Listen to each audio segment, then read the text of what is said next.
Today we get the opportunity to begin a new sermon series. Always fun. Don't ever say church isn't fun. This particular sermon series focuses on Christianity and the 21st century. It is a primer on the key points of the Christian faith. Periodically, it's good to revisit these bedrock beliefs which beckon us back to the bosom of God.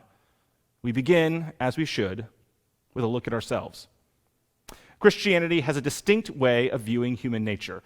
Humans are, according to classic Christian theology, sinners. Just saying that word sinner makes me think I need one of those big floppy Bibles as a prop so I can bring some proper fire and brimstone. This is the Bible Belt, after all. Sinners. Sinners all. Understandably, this word sin isn't the most popular word these days. This is true of Christians across the theological spectrum. I remember attending the largest church in Iowa once, back when I worked up there. This particular church is a conservative Lutheran church in West Des Moines, and it feels a lot more like a non-denominational church than a Lutheran one. One thing that struck me about the service was that there was no confession of sin. Now, Martin Luther loved sin, loved talking about it, loved confessing it. Why was a conservative Lutheran church not talking about sin? The answer is simple. People don't like it. Too much sin language, and you drive people away. But in all fairness, there are some good reasons for banishing sin from our liturgical lexicon. And I'm sure you know these reasons well. Talking about sin is so often a tool for judgment. Those who sin, i.e. the bad people, and then there are those who don't sin, or who are at least redeemed, i.e. the good people. You over there are sinners. Gay people are sinners. Trans people are sinners. Those who gamble, or who watch pornography, or who hire sex workers, or who do drugs, or who visit Las Vegas or New Orleans, those great dens of sin, are sinners. Famously, after Hurricane Katrina in 2005, conservative Christians blamed New Orleans' sin for the destruction that supposedly God hath wrought. Listen to the words of Franklin Graham, son of Billy Graham. This is one wicked city, okay? It's known for Mardi Gras, for Satan worship. It's known for sex perversion. It's known for every type of drugs and alcohol and the orgies and all those things that go on down there in New Orleans. There's been a black spiritual cloud over New Orleans for years. Understandably, comments like these were roundly condemned in the wake of Hurricane Katrina. How dare you judge people in the midst of a great tragedy?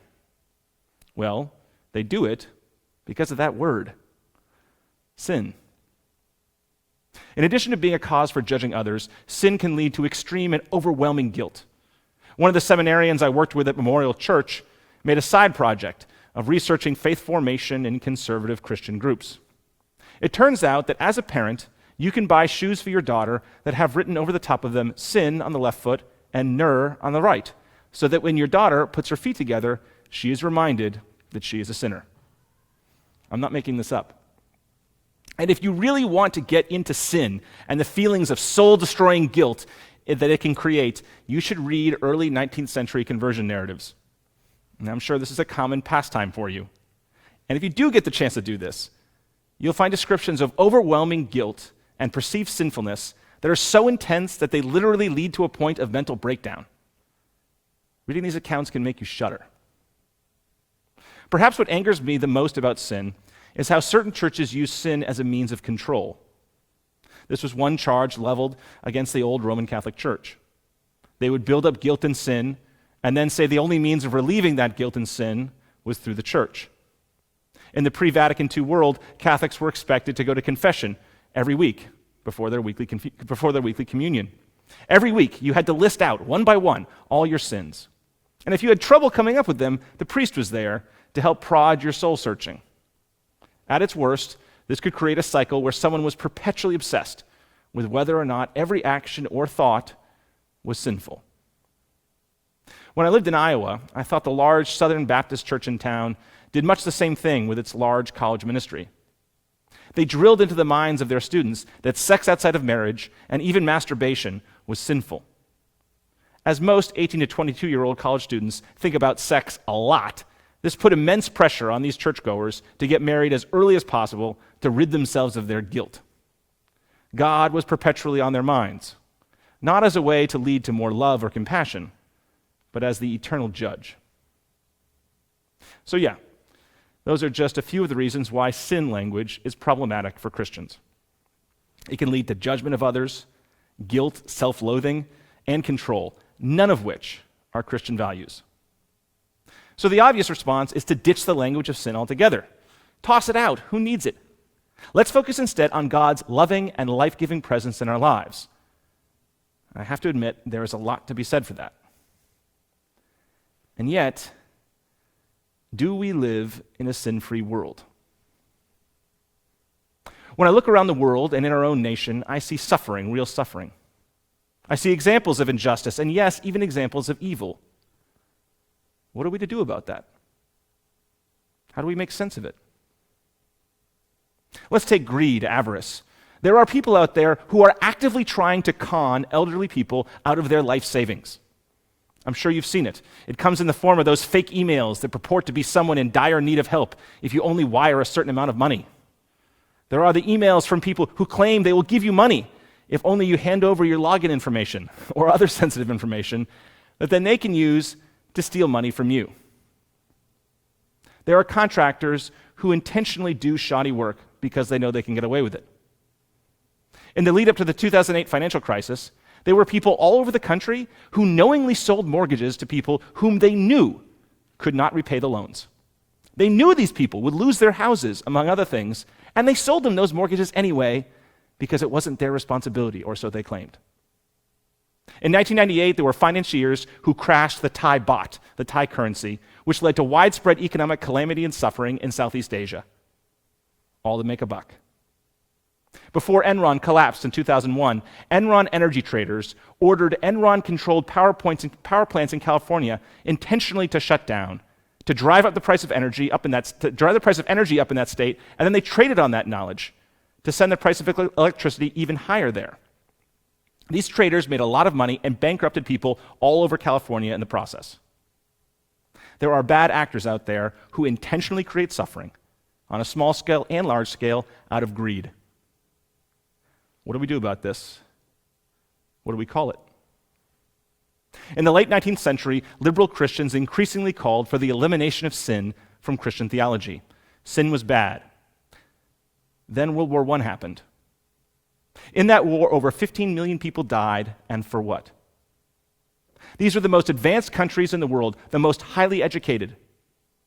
World War I destroyed so many lives and gained nothing for our world. What do we make of that? There is a reason why the language of sin began to return to liberal Christian circles after World War I. Christians were trying to make sense of what happened in theological terms. Then you have examples of tyrants like Stalin, Pol Pot, Assad, Saddam Hussein. You have people driven by hatred like Adolf Hitler and the hundreds of thousands who followed him. You have people like Lieutenant William Calley and the My Lai massacre. If sin doesn't exist, how do we explain these things? Then there are our own faults and failings. We are not perfect people. None of us are. We lash out in anger, even anger against those we love. We are driven by materialism.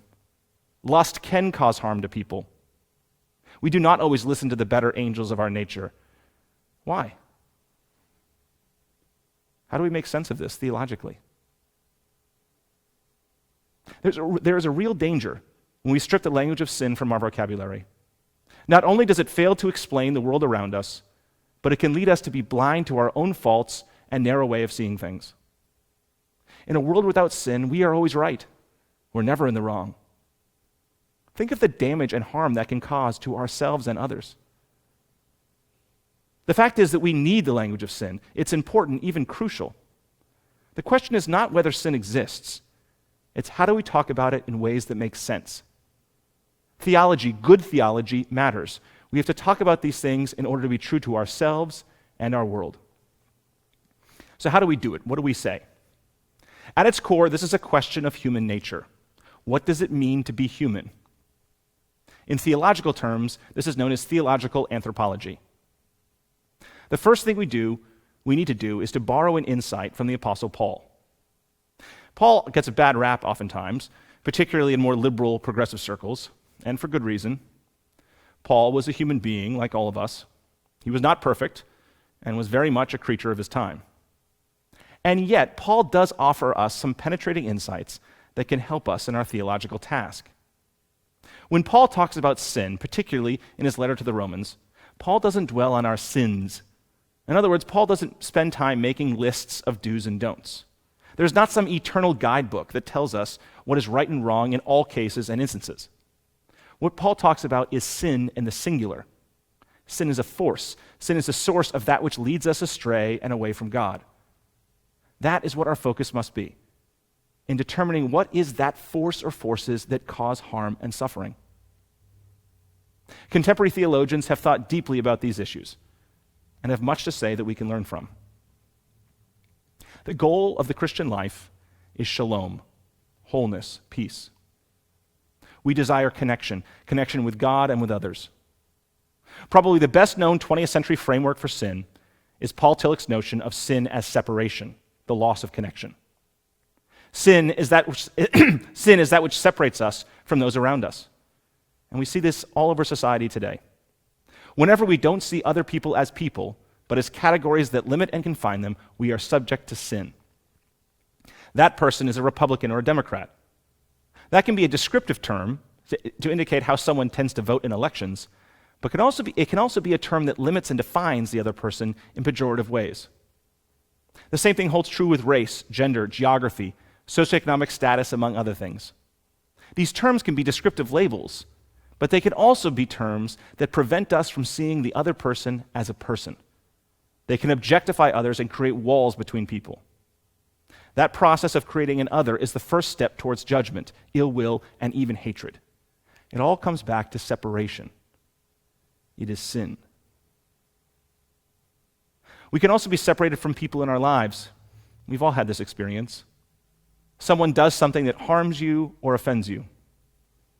That action leads to a break in the relationship. Emotions emerge from this break. Emotions like anger, resentment, self-judgment. We can find ourselves suffering or not acting as we would like because of these fractures in our close relationships. Now, I want to note that I'm not saying that all distance or boundaries between people are bad. Healthy boundaries and occasional distance are necessary sometimes to prevent true separation. The separation I'm talking about is the fissure in relationships and the breakdown entirely of communication. It's the cutting off. We don't have to be friends with everyone, but we do have to see them as humans and strive to maintain some type of relationship with them. Some of the most harmful effects of separation result from separation within ourselves. Sin is not only separation from others. When we judge ourselves to the point of self-loathing, we are separated from who we are, and that is sin. Historically, this has been particularly present in marginalized communities. Women, people of color, those who are poor, LGBT people have all been at various times taught to hate some aspect of themselves. Women are told that their bodies don't conform to the right ideal, or that their actions don't conform to the construct of being ladylike. Women are told they should know their place, not have strong opinions, not show off their intelligence for fear of being told they are bossy, shrill, or uppity. Black Americans are taught not to appreciate the texture of their hair, or the dark hue of their skin, or certain features. The poor are taught that they are morally deficient because of their poverty. They are to blame because they weren't able to lift themselves up by the bootstraps and overcome the obstacles that poverty places in their path. LGBT people are deviant, less than, against God's plan. These types of characterizations cause immense self-loathing. They are examples of separation. Non-marginalized people experience separation within themselves all the time as well. Somehow you're not good enough, not smart enough, not successful enough, not rich enough, not hardworking enough. Rather than being comfortable with our bodies, with our gifts and talents, and with how we have responded to the inevitable difficulties of life, we turn against ourselves and say that we're not good enough. This separation is what leads to greed and hatred and resentment. I've wondered sometimes what would have happened if Adolf Hitler had gotten into art school when he applied as a young man, or if he had found someone who loved him. I can imagine it would have cured so much of his hatred and resentment. Underlying this separation from ourselves and others is our separation from God, the source of love and creativity and peace. A close connection to God can help us so much when we face the trials of life. If we are connected to God, it makes it easier to resist separation in its other forms. But when we are separated from God, when we're all on our own, it makes it all the easier to fall into sin, into separation. While this language of separation is a useful tool to describe the nature of sin, there are other ways that theologians have written about the same concept. Certain process theologians, ecological theologians, and feminist theologians emphasize the web and interconnectedness of all life. Life is connected, all life. What happens to one life affects other lives. Sin occurs when humans refuse to see life as interconnected and instead see life in a dualist framework. Those who see life in a dualist framework make everything about winners and losers, us and them. Life for them is about power over others, not power with others. They are forever creating opponents or false obstacles that they see in their way, instead of seeing those around them as potential allies and the world as full of opportunities. These dualists see the same struggle within their own bodies. They want to control their bodies and their desires, molding them into some invented ideal, rather than seeing their desires as good and wholesome and their bodies as beautiful as God created them. Think of what could happen if we could get over this dualist framework that leads to sin. What would happen if we could see the true interconnectedness of life and then seek to live in harmony? Another constructive way of thinking about sin is human brokenness. Our society so often insists that we're perfect. Social media only reinforces this notion because people usually only post about their great vacations, the loving times with family, the fun nights with friends. The only pictures on social media show them at their best. So when we don't measure up, what do we think of ourselves? What if we're not happy all the time? What if we do struggle with anxiety or depression or addiction? What if our marriages are full of tension or apathy? The reality is that we are broken, some far more than others, but it is a shared human experience. Looking back on life, we all have our failures and disappointments. That is one thing I've always appreciated about Psalm 130. Out of the depths I cry to you, O Lord. Lord, hear my voice. The psalmist is so real, so authentic to what he is feeling at the moment. He is in pain, he is suffering, he is broken. So often it is out of our brokenness that we act in ways that we regret. We don't live up to our potential because our brokenness has harmed us. We carry the burdens of past trauma. But think of the power of acknowledging our brokenness. Think of what that can do. This, I believe, is the most important thing that a knowledge of sin can teach us. We need healing. We need wholeness. We need salvation. That is the beginning of the Christian message. It is the foundation upon which all else is built, and that is why I started this sermon series by talking about sin. We need to begin any Christian journey by acknowledging our brokenness, our tendency to fall into dualist thinking, our separation from God, ourselves, and others. When we can acknowledge that, we create space for new life. Without acknowledging that, we can never find healing. This, again, is one of the key insights of Paul's letter to the Romans. We see it in the passage from Romans 2 for today. We can't pass judgment on others because we ourselves are guilty of the same things. We are all sinners. We are all broken.